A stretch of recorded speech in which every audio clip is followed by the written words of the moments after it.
Welcome to the first episode of the Nintendo Console World Cup, or the Nintendo Console Cup, because it's not like each country makes a Nintendo console. I'm just ranking the Nintendo consoles in a setup like the World Cup does. So here's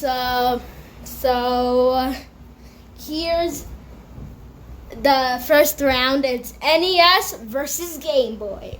So the NES, I'm going to give its game library a big 10 because it has a lot of games that revolutionized, like Super Mario Bros., Zelda II, Super Mario Bros. 2, Super Mario Bros. 3, and they were a bunch of good games. So that's a 10. The Zelda in popularity, a 6. The innovation, a 10. The fan love, a 9. Because, like the fan love, they loved it when it was released. But nobody would use it today. I mean, there's a lot of people, retro gamers, that have an NES, they play it. But for casual users that are here today, a PlayStation or a Nintendo Switch. So the fan love 9, legacy 10, because it was a legacy. It was the third Nintendo console ever, if you count both home consoles and portables. If you don't count portables, it's still the second console ever made by Nintendo.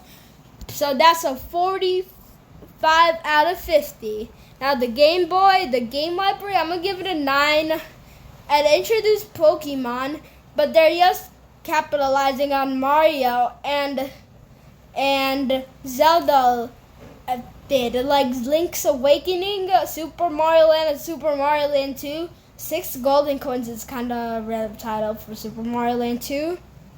And it also had Kirby's Dream Land. Kirby's Dream Land was on the Game Boy? Yeah, whatever. But it also had Donkey Kong. That was from the 1981 game, Donkey Kong Land. So that's also repetitive. And Mario Land and Mario Tennis. They're like milking Mario here. But it's not a bad library. It's just a bit repetitive. So I'm going to give that a 9. So, innovation, it was the first console you could play portably. So I'm going to give that 10. Sales and popularity, it was very, very successful. Like, it had 110 million for the Game Boy and Game Boy Color. So, that's going to be a 9. So, fan love 9, legacy 10, because the fan love was the same reason as the NES, but the legacy, it was a legacy because now the Switch 2, the Switch 1, the 3DS are portable, but the Game Boy was the first one. So this one is a 47 out of 50. So the NES lost by just 2 points. So the Game Boy wins.